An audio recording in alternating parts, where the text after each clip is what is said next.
Hello నమస్తే welcome to వలయం talks. ప్రస్తుతం మనతో పాటు ఉన్నారు ఫిడికోస్ హోమియోపతి నుంచి డాక్టర్ భరద్వాజ్ గారు. నమస్తే అండి. నమస్తే అండి. సో డాక్టర్ గారు, అసలు హోమియోపతి అంటే ఏంటి? What's the meaning of homeopathy? Right. Homeopathy అనేది మనం ఒక కంప్లీట్ సిస్టమ్ ఆఫ్ మెడిసిన్ అంటామండి. ఓకే. సో, బేసిక్‌గా కంప్లీట్ సిస్టమ్ ఆఫ్ మెడిసిన్ అంటే ఏంటి అంటే, దానికి కొన్ని క్రైటీరియా ఉంటది. ఆ క్రైటీరియా మీట్ అయితేనే దానికి కంప్లీట్ సిస్టమ్ ఆఫ్ మెడిసిన్ అంటారు. హ్మ్.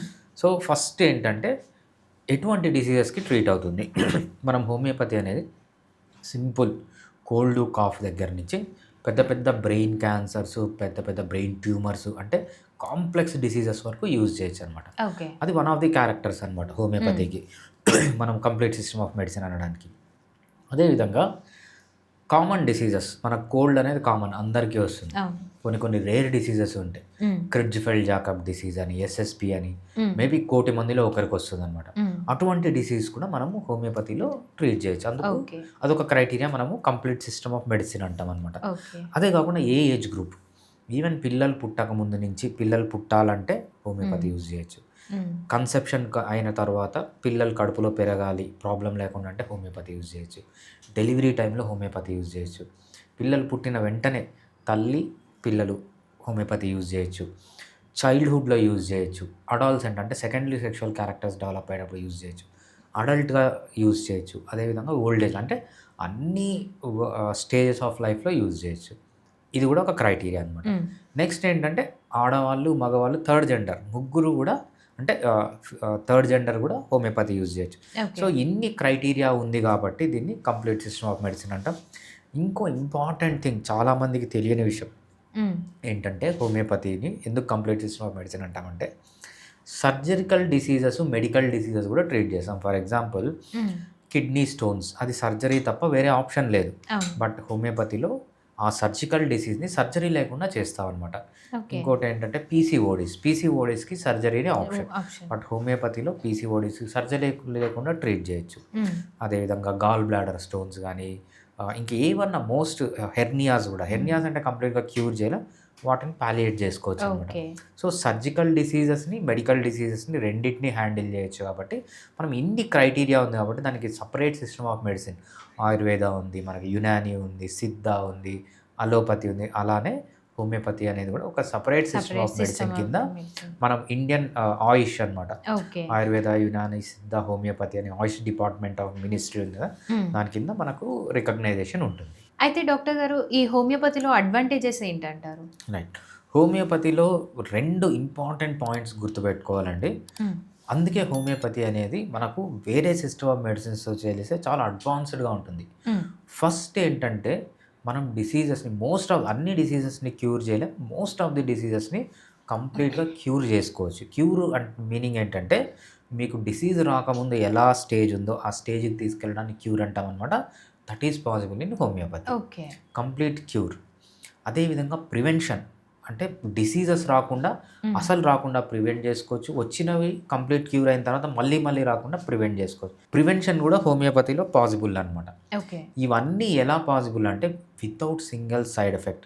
సైడ్ ఎఫెక్ట్ లేకుండా మీరు ఒక డిసీజ్‌ని కంప్లీట్‌గా క్యూర్ చేసుకోవాలి. మళ్ళీ మళ్ళీ రాకుండా ప్రివెంట్ చేసుకోవాలి అంటే homeopathy is the best treatment. Zero side effects.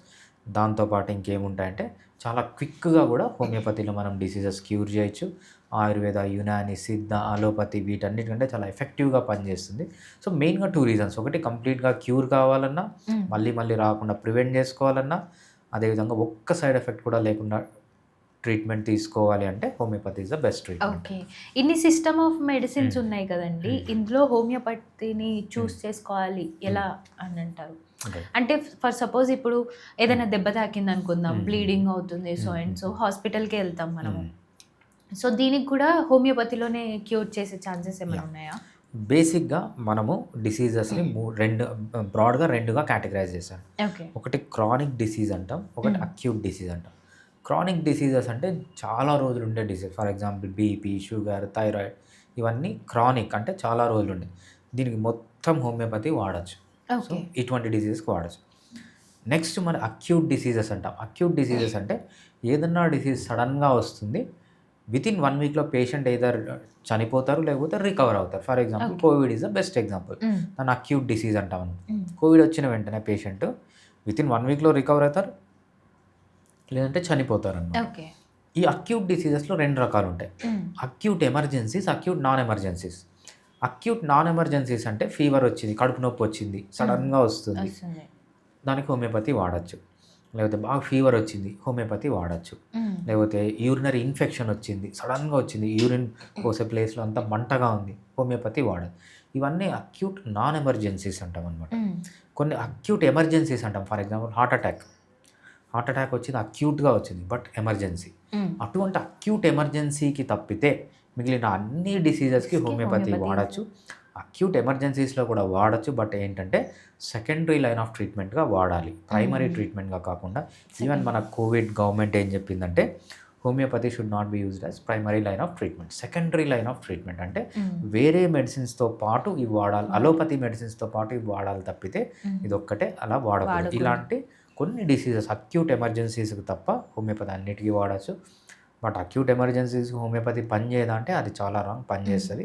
But ఇంకా ఏరియాలో కొంచెం మనకు రీసెర్చ్ జరగాల్సి ఉంది కాబట్టి మనం ఈ 3 types of diseases, chronic diseases, acute non emergencies, acute emergencies తీసుకుంటే ఈ అక్యూట్ ఎమర్జెన్సీస్‌లో హోమియోపతిని సెకండరీ లైన్ ఆఫ్ ట్రీట్మెంట్‌గా వాడమంటారు. ఓకే. సో హోమియోపతికి, అలోపతికి డిఫరెన్సెస్ ఏంటంటారు? అలోపతిని మనము ఇంగ్లీష్ మెడిసిన్ అంటాము, కన్వెన్షనల్ మెడిసిన్ అంటాము, లేకపోతే వెస్ట్రన్ మెడిసిన్ అంటాము. సో ఇది కూడా ఒక సిస్టమ్ ఆఫ్ మెడిసిన్ అనమాట. హోమియోపతి కూడా ఒక system of medicine. Main difference ఏమొస్తుంది హోమియోపతి, అలోపతికి అంటే హోమియోపతిలో most of the disease completely cure చేసుకోవచ్చు. క్యూర్ అంటే మీరు ముందు స్టేజ్కి ఎలా ఉన్నారో అలా తీసుకెళ్ళడం క్యూర్ అంటారనమాట.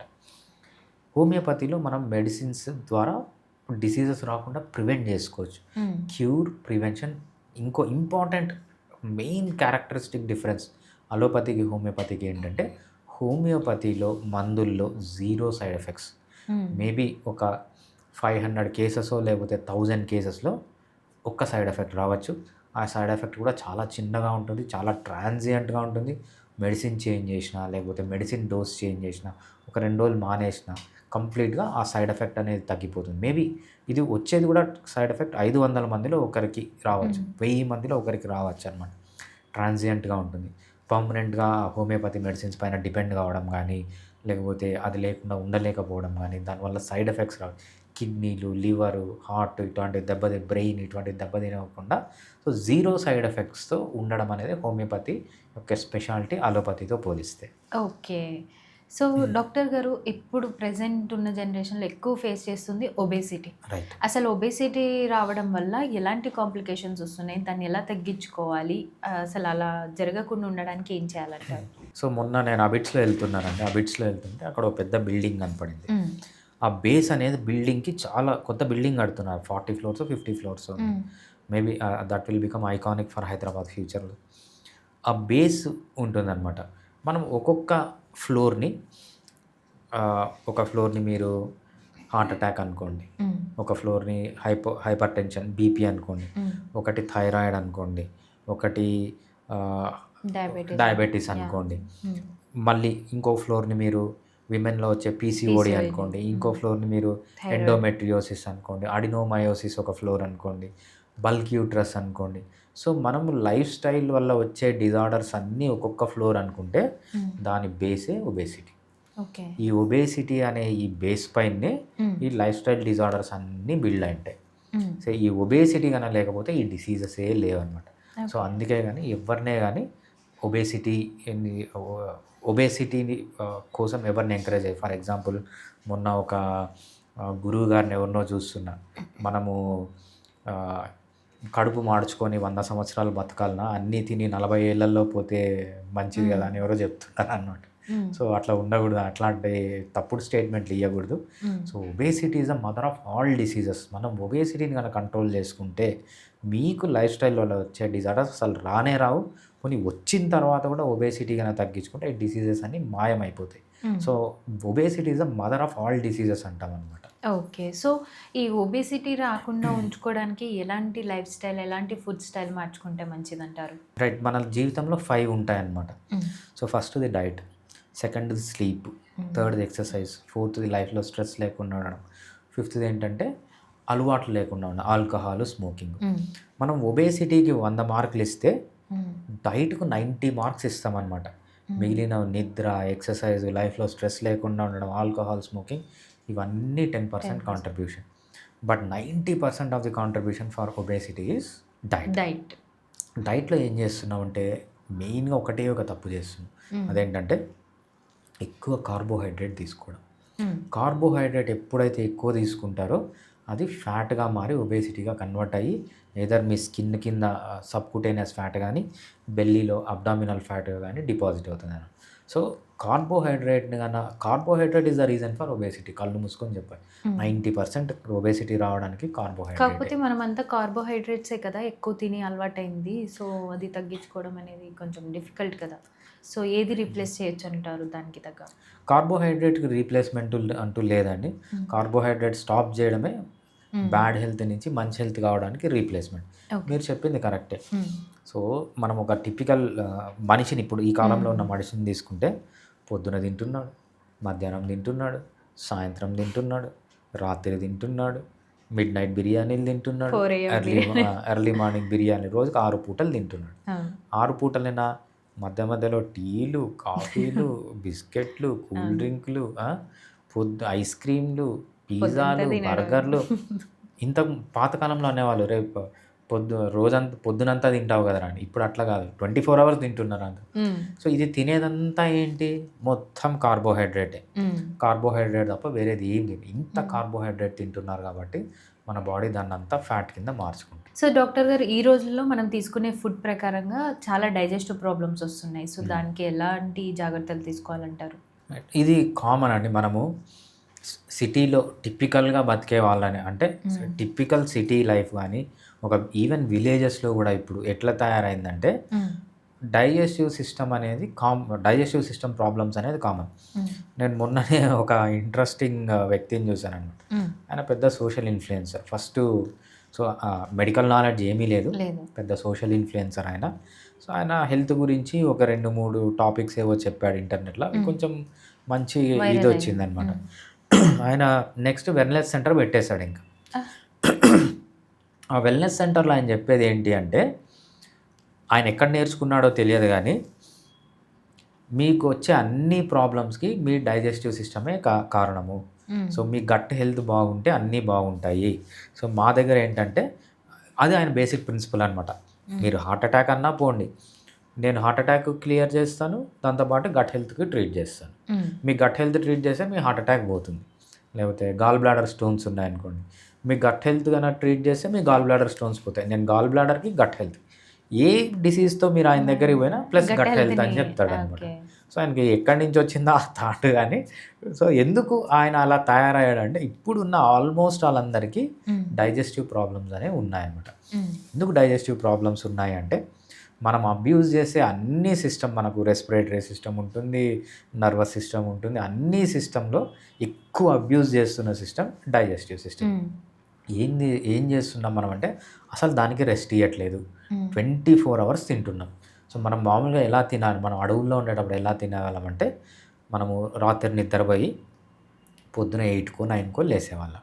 8-9కో, 10 వరకు మన పనులన్నీ చేసుకొని 10కు అడవికెళ్ళేవాళ్ళమన్నమాట హంటింగ్‌కి. హ్మ్. అడవికెళ్తే 10:00కో, 11కో హంటింగ్‌కెళ్తే అక్కడ దొరికే చిన్న ఆకులు, లేకపోతే చిన్న గుడ్లు, చిన్న పక్షులు, లేకపోతే చిన్న చిన్న పండ్లు తినుకుంటా పోయి ఒక హంట్ చేసుకొనొచ్చి ఒక మంచి జింకనో, దుప్పినో పట్టుకొనొచ్చి ఈవినింగ్ అందరూ తీసుకొనొచ్చి దాన్ని కాల్చుకొని తిని 6:00కో, 7:00కో అందరూ నిద్రపోయేవాళ్ళనమాట. అంటే మనం మార్నింగ్ 11 నుంచి మాక్సిమం 6-7 మధ్యలో తినేవాళ్ళం మనం. హ్మ్.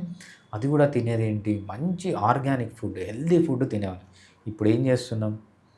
పొద్దున లేసినప్పటి నుంచి ఇంకా 5 గంటలకు లేసి కార్బోహైడ్రేట్ స్టార్ట్ చేస్తారు. పొద్దున లేచినప్పటి నుంచి మళ్ళీ పొద్దున్న లేసే వరకు తింటూనే ఉంటారనమాట. హ్మ్. మిడ్‌నైట్‌లో గూడా ఫ్రిడ్జ్‌లు ఓపెన్ చేయడం, ఐస్ క్రీములు తినడం, చాక్లెట్‌లు తినడం, పిజ్జాలు, బర్గర్‌లు ఇన్ని అసలు దానికి రెస్టే ఇవ్వట్లేదు. అందుకేంటంటే మనము ఇన్ని డైజెస్టివ్ ప్రాబ్లమ్స్ వస్తున్నాయి. అంతేకాకుండా ఫ్రీక్వెన్సీ పెరిగిపోవడం, మనం తినేది మొత్తం ప్రాసెస్డ్ ఫుడ్. అంతా పిండి పదార్థము, లేకపోతే ఒమేగా 6 ఫ్యాటీ యాసిడ్స్ ఇవన్నీ ఎక్కువ తినడం వల్ల మన డైజెస్టివ్ సిస్టమ్ డైజెస్ట్ అనేది ప్రాబ్లమ్స్ అనేది ప్రాబ్లమ్స్. వస్తుందనమాట. ఓకే. అండ్ కొంతమంది అంటూ విన్నాను లైక్ టైమ్ టు టైమ్ తినకపోతే గ్యాస్ట్రిక్ హ్మ్. ప్రాబ్లమ్స్ హ్మ్. వస్తాయి. హ్మ్. అండ్ చాలా మందిలో కూడా ఆల్మోస్ట్ గ్యాస్ట్రిక్ ప్రాబ్లమ్స్ ఉన్నాయి. ఈ హ్మ్. హ్మ్. గ్యాస్ట్రిక్ ప్రాబ్లమ్ దేనివల్ల వస్తుందంటారు? టైం టు టైం తినకపోతే గ్యాస్ట్రిక్ ప్రాబ్లం వస్తుంది అనేది శుద్ధ అబద్ధం. ఓకే. అది జీరో. దాంట్లో ఎటువంటి ఇది లేదు. హ్మ్. పాతకాలంలో మనం అడవుల్లో ఉండేటప్పుడు మనకు రోజు ఫుడ్ ఉండేది కాదు. హ్మ్. మేబీ వారానికి 3 పూటలో, 4 పూటలో దొరికేది. హ్మ్. అది పొద్దున టిఫిను, మధ్యాహ్నం భోజనము, సాయంత్రం స్నాక్సు, రాత్రి మళ్ళీ భోజనము ఇట్లా ఎవ్వడూ తినలేదు మన పూర్వీకులు. హ్మ్. వారానికి 3 సార్లో, 4 సార్లో అట్లా దానికి డిజైన్ అయిన డిఎన్ఏ మన డిఎన్ఏ. హ్మ్. దాన్ని మనం తీసుకొనొచ్చి టైం అని జెప్పి, పొద్దున ఒకసారి తినాలని జెప్పి, మధ్యాహ్నం తినాలని జెప్పి, సాయంత్రం తినాలని జెప్పి, రాత్రి తినాలని జెప్పి, మధ్యలో తినాలని జెప్పి, ఇట్లా చెత్త రూల్స్ అన్నీ అంటే ఈ రూల్స్ అన్నీ ఎవరు పెట్టారంటే కార్పొరేట్ కంపెనీస్. ఎవరైతే ఈ ఫాస్ట్ ఫుడ్స్ లేకపోతే ప్రాసెస్డ్ ఫుడ్స్ చేసే కార్పొరేట్ కంపెనీస్ అడ్వర్టైజ్మెంట్లు చేసి లేకపోతే ఒక ఆయిల్ సేల్ చేసే కంపెనీ అడ్వర్టైజ్మెంట్ చేసి ఏంటంటే ఫ్రీక్వెంట్‌గా తినడం అనేది స్టాండర్డ్ అని చెప్పి మన బ్రెయిన్‌లో మొత్తం పాతేశారనమాట. అది చాలా తప్పు. హ్మ్. మనం ఎప్పుడు తినాలి అంటే ఫుడ్ ఉన్నప్పుడు తినాలి. ఆకలేసినప్పుడు కాదు. ఫర్ ఎగ్జాంపుల్ నేనున్నాను. 2012 జూలై నుంచి ఇప్పుడు వరకు హోమ్‌మేడ్ తీసుకుంటాను. అంటే 1 మీల్ ఏ డే. రోజుకి ఓన్లీ ఒక్క పూట మాత్రమే తింటాను. అది ఓకే. కూడా ఎప్పుడు ఫుడ్ దొరికినప్పుడు కాదు. నాకు టైం ఉన్నప్పుడు తింటాను. హ్మ్. పొద్దున కావచ్చు, మధ్యాహ్నం కావచ్చు, సాయంత్రం కావచ్చు. 11 టు మోస్ట్ ఆఫ్ ది డేస్‌లో 11-6:30 మధ్యలో ఒక్క పూట తింటాను. హ్మ్. అది ఒకరోజు పొద్దున్న తింటాను, ఒకరోజు మధ్యాహ్నం తింటాను, ఒకరోజు రాత్రి తింటాను. అలా ఉంటుందనమాట. ఆల్మోస్ట్ 90% ఆఫ్ ది డేస్ అలా నాకే ప్రాబ్లమ్ లేదు. హ్మ్. ఎప్పుడైతే మనం ఇంత ఫుడ్ తింటామో, ఫ్రీక్వెంట్‌గా తింటామో అందువల్లే వస్తుంది తప్పితే కరెక్ట్ టైంకి ఫుడ్ తినాలి అని ప్రపంచంలో రూల్ ఎక్కడా లేదు. ఏ జంతువు కరెక్ట్ టైంకి ఫుడ్ తినదు. హ్యూమన్ బీయింగ్ కూడా తినేవాడు కాదు. మరి గ్యాస్ట్రిక్ ప్రాబ్లమ్ దేనివల్ల వస్తుంది? చాలా ఎక్కువ మందిలో చూస్తున్నాం కదా ఇప్పుడు. గ్యాస్ట్రిక్ ప్రాబ్లమ్స్ రావడానికి మెయిన్ రీజన్ ఏంటంటే ఎక్కువ తినడం, హ్మ్. ఫ్రీక్వెంట్‌గా తినడం, ప్రాసెస్డ్ ఫుడ్ తినడం, టైం గాని టైముల్లో తినడం. వీటి వల్ల వస్తుంది తప్పితే ఆహ్, ఇర్రెగ్యులర్ టైంలో తింటే ఎప్పటికి రాదు. ఎప్పుడైతే ఓకే. ఇంత ఫ్రీక్వెంట్‌గా తింటారో ఇంత అంటే న్యాచురల్ ఫుడ్ కాకుండా మొత్తం కెమికల్ ఫుడ్స్ తింటారో, హ్మ్. ఎప్పుడైతే లైఫ్‌లో స్ట్రెస్ ఉంటుందో, అసలు డైజెస్టివ్ సిస్టమ్‌కి కనీసం రెస్ట్ ఇవ్వరో, వీటి వల్ల వచ్చే ప్రాబ్లమ్స్ తప్పితే హ్మ్. టైంకు తినాలనే కాన్సెప్ట్ అనేది ఎక్కడ ఇక్కడ లేదు. లేదనమాట. ఓకే. ఓకే. ఈ గ్యాస్ట్రిక్ ప్రాబ్లమ్ వన్స్ వచ్చేసిన తర్వాత దాన్ని తగ్గించుకోవడం ఎలా అంటారు మరి?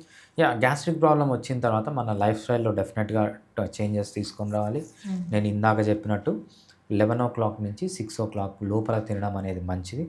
ఒక మీల్ తింటారా? 2 మీల్ తింటారా? అనేది. ఇంకోటేంటంటే ఫ్రీక్వెన్సీ తగ్గించాలి. ఇప్పుడు తింటే మళ్ళీ మధ్యాహ్నం తినండి, మళ్ళీ ఈవినింగ్ తినండి. లేకపోతే రోజుకు 3 పూటలు తినండి ఓకే.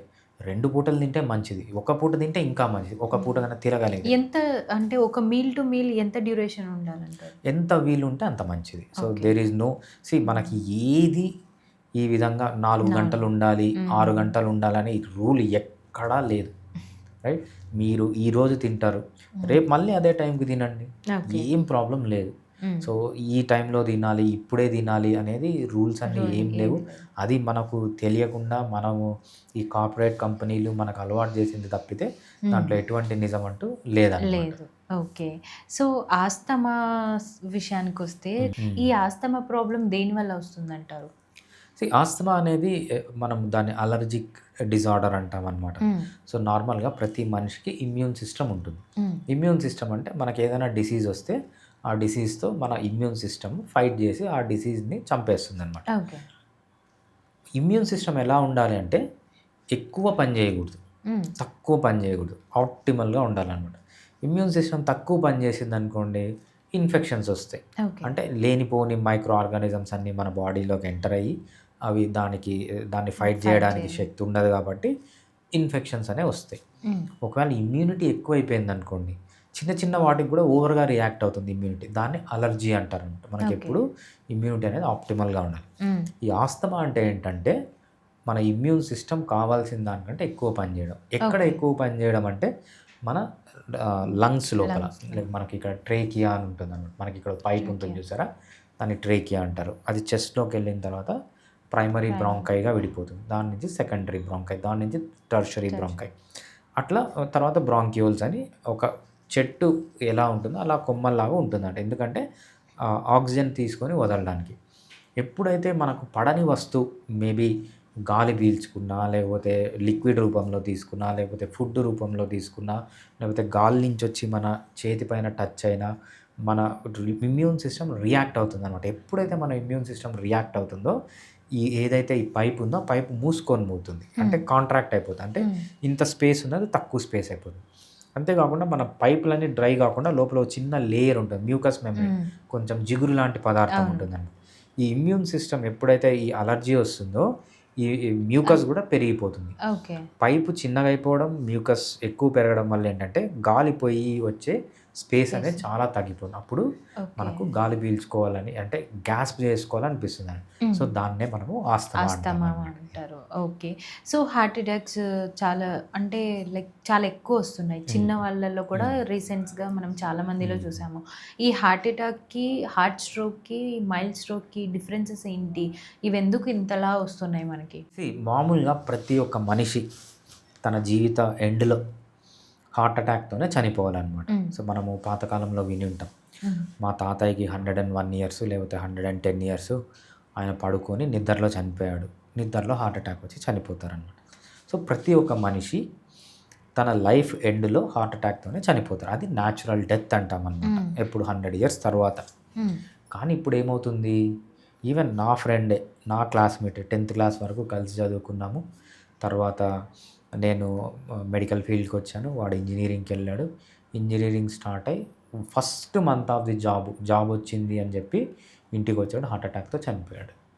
మేబీ అప్పటికి ఇంకా 25 ఇయర్స్ ఉండొచ్చు అతను. ఆ టైంలో చనిపోయాడు. సో ఎందుకు ఇలా అంటే మన లైఫ్ స్టైల్ వల్ల ఏమవుతుందంటే మన ఏజ్ అనేది చాలా ఫాస్ట్గా అయిపోతుంది. అంటే మన డెత్ అనేది చాలా, అంటే మనం చేయకూడని పనులు చేయడం వల్ల, సరిగ్గా తినకపోవడం వల్ల, సరిగ్గా నిద్రపోకపోవడం వల్ల, సరిగ్గా ఎక్సర్సైజ్ చేయకపోవడం వల్ల, లైఫ్లో స్ట్రెస్ ఉండడం వల్ల, ఆల్కహాల్, స్మోకింగ్ అలవాట్లు ఉండడం వల్ల ఏమవుతుందంటే మనకి ఏజ్ అనేది చాలా ఫాస్ట్గా అయిపోయి హార్ట్లో ఏదైతే ఎథెరోస్క్లెరోసిస్ అంటారనమాట, కొవ్వు పేరుకొని పోయింది అంటారు కదా, ఆ కొవ్వు పేరుకొని పోయి చనిపోతారు. మన లైఫ్ స్టైల్లో అన్నిటికీ తీసుకుంటే ఎందుకు మేజర్గా చనిపోతున్నారంటే ఎక్కువ కార్బోహైడ్రేట్ తీసుకోవడం వల్ల. ఎప్పుడైతే మనం కార్బోహైడ్రేట్ బాడీలోకి తీసుకుంటున్నామో అది రెండుగా విడిపోతుంది. ఒకటేమంటామంటే ట్రైగ్లిజరైడ్స్ అంటాం, ఒకటి కొలెస్ట్రాల్ అంటాం. ట్రైగ్లిజరైడ్స్ అనేవి మన స్కిన్ కింద లేకపోతే అబ్డామిన్లో డిపాజిట్ అవుతుంది, ఒబేసిటీ వస్తుంది.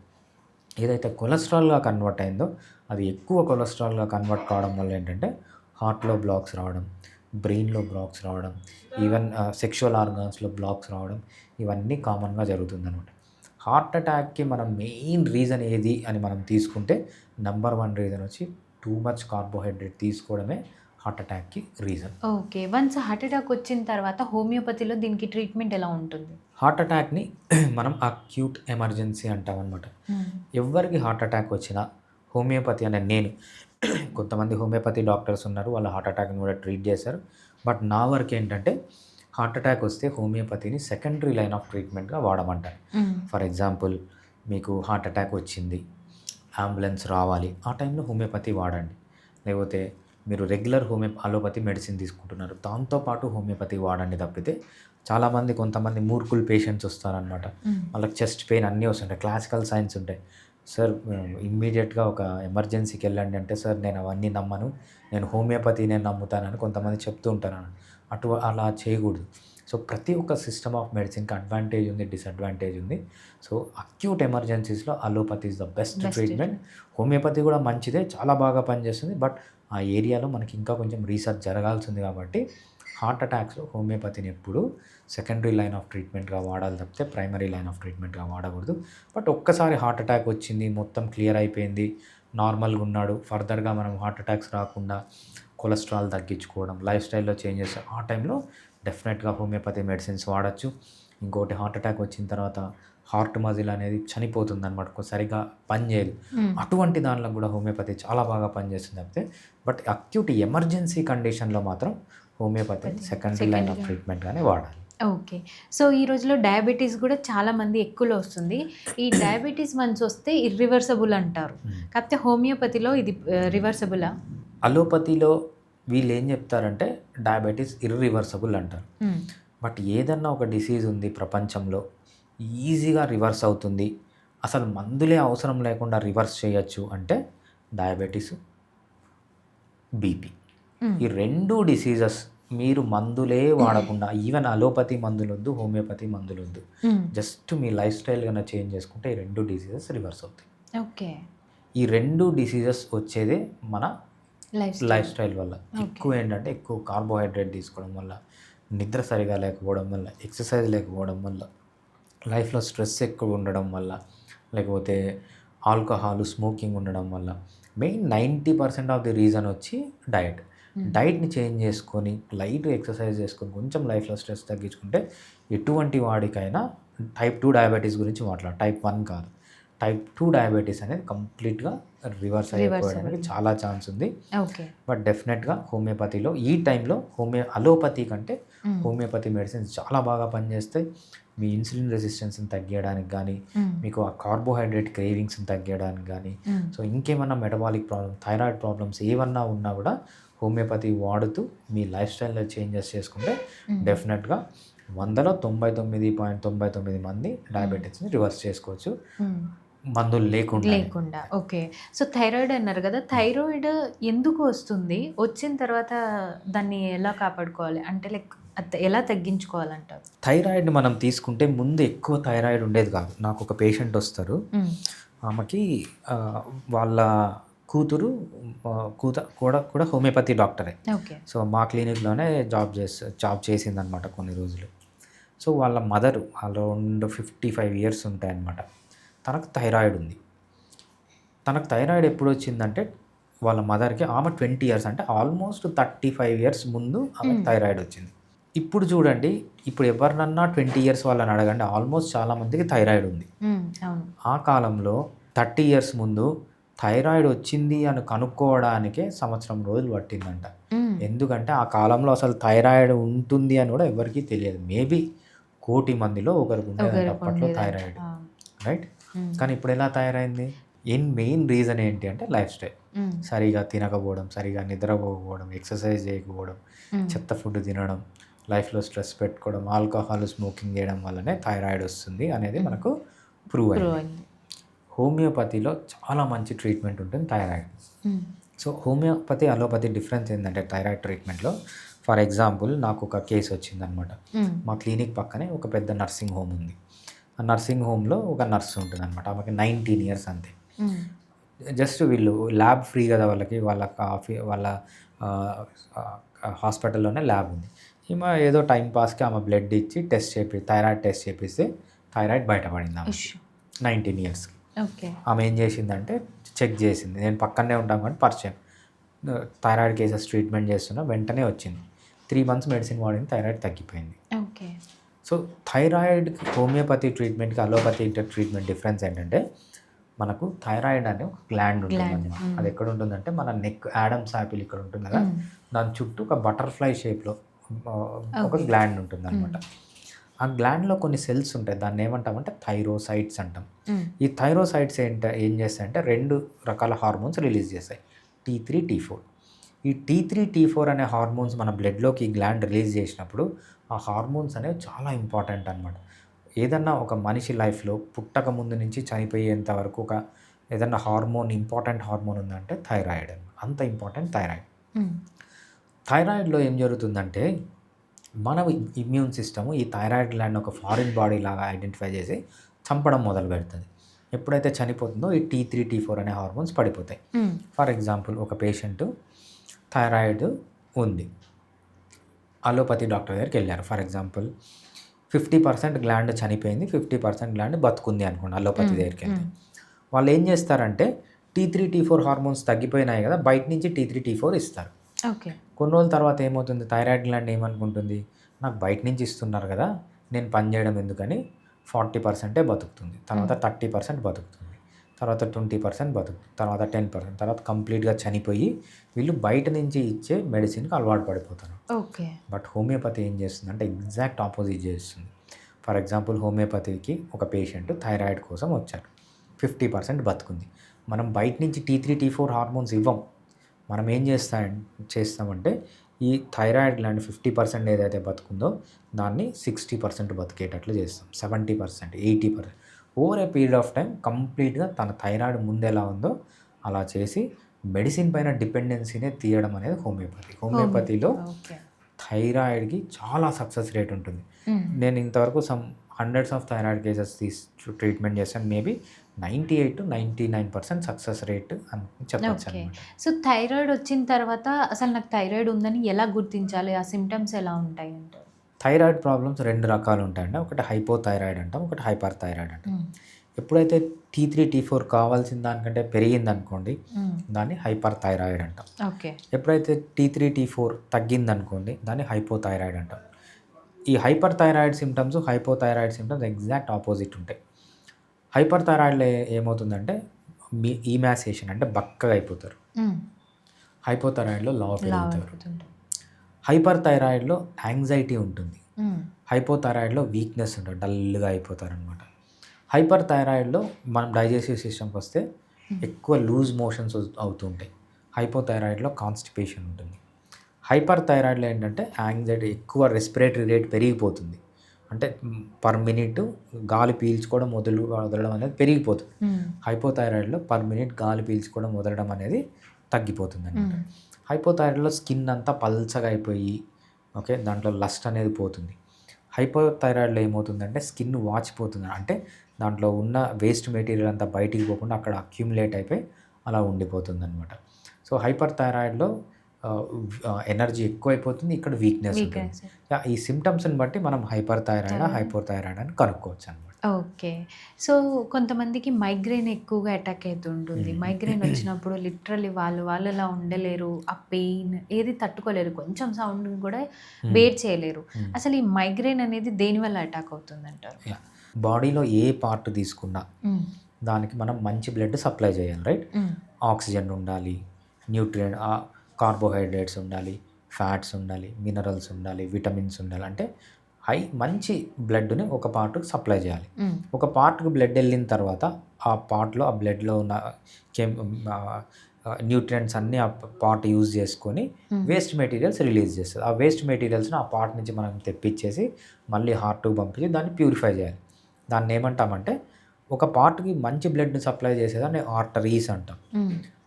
ఆ చెడు బ్లడ్ ఏదైతే రిలీజ్ అవుతుందో అది తీసుకొనొచ్చేదాన్ని మన హార్ట్‌కి మళ్ళీ తీసుకొనొచ్చేదాన్ని వీన్స్ అంటామనమాట.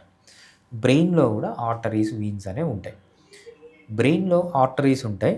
ఆ ఆర్టరీస్ ఏమవుతాయంటే ఇట్లా కాంట్రాక్ట్ అయిపోతాయి. బాగా ఓపెన్‌గా ఫర్ ఎగ్జాంపుల్ 5 ఉండాల్సిందనుకో 0.5 ఉందనుకోండి సైజు. లేకపోతే లోపల 5 ఉందనుకోండి. ఆ 5 తగ్గిపోతే ఏమవుతుందంటే కన్‌స్ట్రిక్షన్ అంటామనమాట. అంటే బ్లడ్ ఫ్రీగా పోవడం, రావడం జరగదు. ఎప్పుడైతే ఇలా కన్‌స్ట్రిక్ట్ అయిపోతుందో అది పెయిన్‌గా మారుతుందనమాట. దాన్నే మనము ఆహ్, మైగ్రేన్ అని మైగ్రేన్ అని చెప్తామనమాట. చెప్తాం. Migraine okay. వన్స్ మైగ్రేన్ వచ్చిన తర్వాత దాన్ని రిలీఫ్ చేయడం ఎలా అంటారు? సో, మైగ్రేన్ వచ్చిన తర్వాత రిలీవ్ చేయడం అనేది పర్సన్‌ని బట్టి ఉంటుందండి. హ్మ్. డిఫరెంట్ పీపుల్‌కి డిఫరెంట్ డిఫరెంట్. కాజెస్ వల్ల అవును. మైగ్రేన్ వస్తుంది. హ్మ్. కొంతమందికి స్ట్రెస్ వల్ల వస్తుంది. కొంతమందికి ఎక్సర్సైజ్ ఎక్కువ చేయడం వల్ల వస్తుంది. కొంతమందికి వాళ్ళకు సరిపోని ఫుడ్ తినడం వల్ల వస్తది. కొంతమందికి లైట్‌కి ఎక్కువ ఎక్స్‌పోజ్ కావడం వల్ల వస్తది. కొంతమందికి నాయిస్ వల్ల వస్తది. హ్మ్. వీళ్ళు గమనించాలి. మాకు ఏం చేస్తే మైగ్రేన్ ఎక్కువ అవుతుంది ఎక్కువవుతుంది. అని దానికి దూరంగా ఉండడమే దీనికి పరిష్కారం అనమాట. పరిష్కారం. హ్మ్. బట్ డెఫినెట్‌గా హోమియోపతిలో చాలా మంచి మెడిసిన్స్ ఉన్నాయి. మనం మైగ్రేన్‌ని కంప్లీట్‌గా క్యూర్ చేయడమే చేయొచ్చు. గాకుండా హ్మ్. మళ్ళీ రాకుండా ప్రివెంట్ చేయొచ్చు మైగ్రేన్‌ని. ఇవన్నీ జీరో సైడ్ ఎఫెక్ట్స్‌తో మనం ఓకే. చేయొచ్చనమాట. హ్మ్. అలాంటి టైంలో ఎలాంటి ఫుడ్స్ ప్రిఫర్ చేయాలంటారు? మైగ్రేన్‌లప్పుడు మనకు ఈ ఫుడ్ తినాలి, ఆ ఫుడ్ తినకూడదని ఏం లేదండి. హ్మ్. ఏదన్నా ఫుడ్ తింటే పెరిగితే అది స్టాప్ చేయాలి. ఫర్ ఎగ్జాంపుల్ మనం కామన్‌గా చూసే ఫుడ్స్ ఏంటంటే మైగ్రేన్ వచ్చేవి హ్మ్. మనము చైనీస్ ఫుడ్స్ తింటుంటాం. హ్మ్. రైట్? చిల్లీ చికెను లేకపోతే fried fried rice, rice. Noodles ఇవన్నీ తింటుంటాం. ఈ చైనీస్ మెటీరియల్‌లో వాళ్ళు అజినోమోటో అంటాం, లేకపోతే ఎంఎస్జీ అంటాం. మోనోసోడియం గ్లూటమేట్ అని వైట్ సాల్ట్ లాగా ఉంటుంది, చక్కెరలాగా ఉంటుంది, చేదుగా ఉంటుందనమాట అది. హ్మ్. మోనోసోడియం గ్లూటమేట్ అని ఏస్తారనమాట. అది ఏస్తే గూడా చాలామందికి మైగ్రేన్ అనేది వస్తుంది. ఓకే. గమనించుకోవాలి. ఓకే. సో, ఏదన్నా ఒక ఫుడ్ తినడం వల్ల మైగ్రేన్ వస్తే అది స్టాప్ జేయాలి తప్పితే, బట్ మైగ్రేన్‌కంటూ సపరేట్ మైగ్రేన్ వచ్చినప్పుడు ఈ ఫుడ్ తినాలి, ఈ ఫుడ్ తినకూడదని అలా ఏం ఏం లేదండి. లేదు. సో, డాక్టర్ గారు పీసీఓఎస్ అనేది ఒకప్పుడు చాలా మందికి తెలీదు అసలు ఏంటో అని కూడా. కానీ ఇప్పుడు 10 మందిలో ఆల్మోస్ట్ 8 మెంబర్స్ దాకా పీసీఓఎస్ వస్తుంది. ఇది దేనివల్ల ఇంత ఎక్కువగా వస్తుంది? ఫిమేల్స్‌లో ఒక హార్మోన్ ఉంటుంది. దాన్ని హ్మ్. మనం ఏమంటామంటే ఈస్ట్రోజన్ అంటాం. ఓకే. మామూలుగా ఈస్ట్రోజన్ అండ్ ప్రొజెస్ట్రాన్ అనేవి ఫీమేల్ హార్మోన్స్. హ్మ్. సో, ఎప్పుడైతే అది కావాల్సిన దానికంటే ఎక్కువ రిలీజ్ అవుతుందో, కావాల్సిన దానికంటే ఎక్కువ సేపు ఉంటుందో, దాన్ని మనం హైపర్ ఈస్ట్రోజెనిక్ స్టేట్ అంటామనమాట. ఓకే. హైపర్ ఈస్ట్రోజెనిక్ స్టేట్ ఉండడం వల్లనే పీసీఓడి అనేది విమెన్‌లో వస్తుంది. హ్మ్. అసలు ఏంటి? ఎందుకు హైపర్ ఈస్ట్రోజెనిక్ స్టేట్ అనే దానికి చాలా ఇంపార్టెంట్ రీజన్స్ ఉన్నాయి. ఫర్ ఎగ్జాంపుల్ పాతకాలంలో అమ్మాయిలు ఎప్పుడు మెచ్యూర్ అయ్యేవాళ్ళంటే 11 ఇయర్స్‌కి, హ్మ్. లేకపోతే 12 12 ఇయర్స్‌కి, ఇయర్స్‌కి. లేకపోతే 13 ఇయర్స్‌కి మెచ్యూర్ అయ్యేవాళ్ళు. హ్మ్. ఇప్పుడు ఎట్లా మెచ్యూర్ అవుతున్నారు? 9 ఇయర్స్, 10 ఇయర్స్ అంటే యాహ్! 10 ఇయర్స్ అనుకోండి, 13 ఇయర్స్ అనుకోండి. పాతకాలంలో 10 ఇయర్స్‌కి మెచ్యూర్ 13 ఇయర్స్‌కి మెచ్యూర్ అయ్యారు. ఇప్పుడు 10 10 ఇయర్స్‌కి ఇయర్స్‌కి మెచ్యూర్ మెచ్యూర్ అవుతారు. అంటే అయిపోతున్నాయి. ఈ 3 ఇయర్స్ విమెన్ యొక్క లైఫ్‌లో ఈస్ట్రోజన్ అనేది ఎక్కువగా ఉండిపోతుంది. ఓకే. సో, అదొక రీజన్ అనమాట. నెక్స్ట్ రీజన్ ఏంటంటే ఈస్ట్రోజన్ ఒక విమెన్ బాడీలో ఎప్పుడు తగ్గుతుంది అంటే ప్రెగ్నెన్సీ టైంలో ఈస్ట్రోజన్ తక్కువ ఉంటుంది. దాన్ని గెస్టేషనల్ ఎమనోరియా అంటామనమాట. పిల్లవాడు పుట్టాడు. పిల్లవాడు పుట్టిన తర్వాత ఆల్మోస్ట్ ఒక 9 మంత్స్ మదర్ అయితే బాబుకి మిల్క్ ఇస్తుందనమాట. అప్పుడు కూడా ఈస్ట్రోజన్ తక్కువ ఉంటుంది. దాన్ని ఏమంటామంటే లాక్టేషనల్ ఎమనోరియా అంటామనమాట. హ్మ్. ఒక బేబీ బర్త్‌కి అట్‌లీస్ట్ 1½ ఇయర్ ఒక మదర్‌లో ఈస్ట్రోజన్ అనేది తక్కువగా ఉంటుందనమాట. మన పాతకాలంలో ఎలా ఉండేది? 10 మంది పిల్లలు ఉండేవాళ్ళు. 10 మంది పిల్లలు అంటే తన రీప్రొడక్టివ్ లైఫ్ సైకిల్‌లో ఆల్మోస్ట్ 15 ఇయర్స్ లో ఈస్ట్రోజన్ ఉండేది. 15 ఇయర్స్ లో ఈస్ట్రోజన్ ఉండేది. ఇప్పుడేం జరుగుతుంది? ఒక పిల్లవాడిని కంటున్నారు. మాక్సిమం ఇద్దరు పిల్లవాడిని కంటున్నారు. ఈ 15 ఇయర్స్ లో ఈస్ట్రోజన్ ఉండాల్సిందే ఆల్మోస్ట్ 1 ఇయర్‌కో, 2 ఇయర్స్‌కో తగ్గిపోతుంది. హ్మ్. అంటే ఆల్మోస్ట్ 15 ఇయర్స్ ఎక్కువ ఈస్ట్రోజన్ విమెన్ ఉన్నారంటే ఓకే. త్వరగా మ్యారేజ్ చేసుకోకపోవడం వల్ల. పాతకాలంలో ఎర్లీ మ్యారేజెస్. మా నానమ్మకైతే 13 ఇయర్స్‌కే మ్యారేజ్ అయిపోయింది. రైట్? సో, అప్పటి నుంచే మల్టిపుల్ పిల్లల్ని కనేవాళ్ళు. లో ఈస్ట్రోజన్ ఉండేది. ఇప్పుడు 30 ఇయర్స్‌కి పెళ్లి చేసుకుంటారు. అంటే ఆల్మోస్ట్ వాళ్ళ లైఫ్‌లో ఒక 20 ఇయర్స్ అనేది హై ఈస్ట్రోజన్ అనేది ఉంటుందన్నమాట. హ్మ్. ఎప్పుడైతే ఈ ప్రాబ్లమ్స్ అన్నీ వస్తాయో మల్టిపుల్ పిల్లల్ని కనకపోవడము, లేట్‌గా మ్యారేజ్ చేసుకోవడము, ఎర్లీగా మెచ్యూర్ కావడము, ఇంత ఉండడం వల్ల పీసీఓడీస్ వస్తున్నాయి. ఇంతకంటే ఇంపార్టెంట్ రీజన్ ఏంటంటే ఒబేసిటీ. హ్మ్. ఒబేసిటీ వల్ల ఏమవుతుందంటే స్కిన్ ఉంటుందా? స్కిన్ కింద ఫ్యాట్ ఉంటుంది. హ్మ్. దాన్ని ఏమంటామంటే సబ్‌క్యూటేనియస్ ఫ్యాట్ అంటాం. ఓకే. ఈ ఫ్యాట్‌లో ఒక ఎంజైమ్ ఉంటుందన్నమాట. దాన్ని ఏమంటే అరోమటేజ్ ఎంజైమ్ అంటాం. హ్మ్. ఈ ఎంజైమ్ ఏం చేస్తుందంటే వేరే హార్మోన్స్‌ని కూడా ఈస్ట్రోజన్‌గా కన్వర్ట్ చేస్తుంది. ఓకే. ఫర్ ఎగ్జాంపుల్ విమెన్‌లో కూడా టెస్టోస్టిరాన్ ఉంటుంది. హ్మ్. ఆ టెస్టోస్టిరాన్ కూడా ఈస్ట్రోజన్‌గా కన్వర్ట్ చేస్తుంది. హ్మ్. మేల్‌లో ఈస్ట్రోజన్ ఉంటుంది. రైట్? టెస్టోస్టిరాన్ ఎక్కువ ఒబేస్‌గా ఉండే మేల్స్‌లో ఈ టెస్టోస్టిరాన్ ఈస్ట్రోజన్‌గా కన్వర్ట్ అయ్యి మేల్స్‌లో ఇన్‌ఫర్టిలిటీ రావడము, బ్రెస్ట్ డెవలప్‌మెంట్ కావడం ఇవన్నీ వస్తాయన్నమాట. హ్మ్. సో, ఈ ఈ రీజన్స్ అన్నీ అంటే ఫుడ్ సరిగ్గా తినకపోవడం వల్ల ఒబేసిటీ రావడం అనేది మెయిన్ రీజన్. అంటే త్వరగా పెళ్లి చేసుకోకపోవడం, మల్టిపుల్ పిల్లల్ని కనకపోవడం ఇవన్నీ ద్వారా ఏమవుతుందంటే బాడీలో ఈస్ట్రోజన్ ఎక్కువైపోయి అది మనకు పీసీఓడీగా మారుతుందన్నమాట. ఓకే. ఓకే డాక్టర్ గారు. యాహ్! చాలా క్లియర్‌గా ఎక్స్‌ప్లెయిన్ చేశారు. Thank you so much. Thanks అండి. మరొక వీడియోతో మళ్ళీ కలుద్దాం. నమస్తే.